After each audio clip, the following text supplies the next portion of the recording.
Hi, hello, welcome to Spell a Day. We're covering a spell every single day of the year from the 5e PHB 362 plus 3. The plus 3 are homebrew spells. We're at plus 1 at the moment. You can go back in the playlist to find that. Today's spell is Glibness.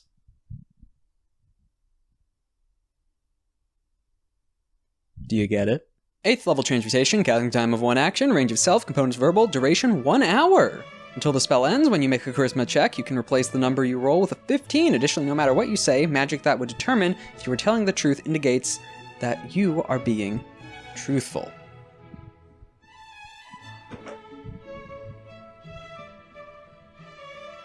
Seems straightforward, it's gonna get funky. So first thing that might be concerning just to get out of the way is what does it mean by a charisma check?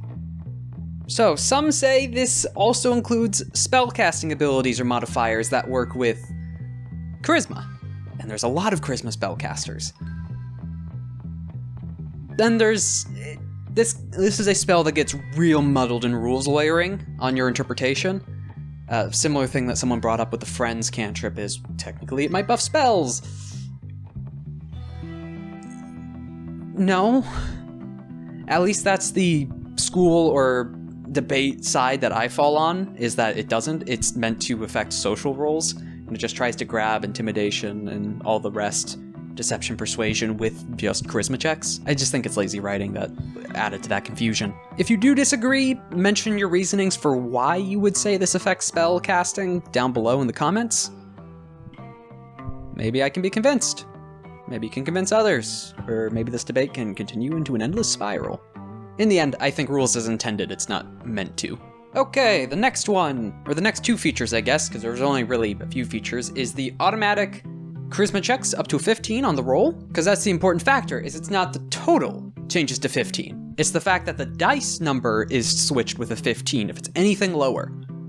For an hour of just any charisma check, any persuasion, any deception, any intimidation to instantly have 15 plus whatever you have, like, at base, if you're not invested into charisma checks, it's not that much, especially late level. I mean, sure, I'll take an 18 or 16 even if I have a +1 charisma, but if you do have bonuses in persuasion, deception, intimidation, oh god, even with a bard, if you have any like expertise or a rogue tied to that, well, not the rogue, but if you're a bard with expertise tied into that, or picked up a feat to get expertise in one of those, adding a guaranteed 15 to that for an hour is pretty nice. And then also the lying. Anything like Detect Truths, Zone of Truth comes up is, I mean, it's nice. Rogue, one of the rogue archetypes gets a feature like this, but to have a spell that allows you to, nothing can tell if you're lying or not, you're always seen as telling the truth based off magic, it's okay, it's nice. Where I fall flat with that one is the spell's level. 8th level for an hour and those two features is not worth it. Because, I mean, come on, 8th level? When are you running into a situation where those two things are going to be dire in need? I think setting up a variety of spells that set up and immediately change a roll on a dice to some set of number is pretty decent. If this did affect spells, I could see why this is 8th, but I do not think that's intended. I think that's a big mix-up. If it lasted like 8 hours, if it was something similar to Foresight where it just lasts a ridiculous long time without concentration, then I can see a bit more of an argument for 8th. An entire social encounter a day where you're ready for just anything charisma-wise, but no. Just spells that can directly tell if you're lying or not aren't actually that common. The exception are when it comes to effects, because there's some celestial beings that can tell if you're lying or not through magic, so if you have this, it counteracts that, which I guess is why it's 8th level, is because that's when you might be bumping into these things. I guess it has to be why, because at that level is when you be bumping into these high CR celestials or other creatures that can tell if you're lying. Is this really just for that one bluff scenario? Is it really? One passing comment before we get to the rating. This reminds me of the sorceress from The Witcher, or generally the idea that, hey, if you're a mage, why not make yourself look sexy? Oh right, we didn't talk, this is transmutation.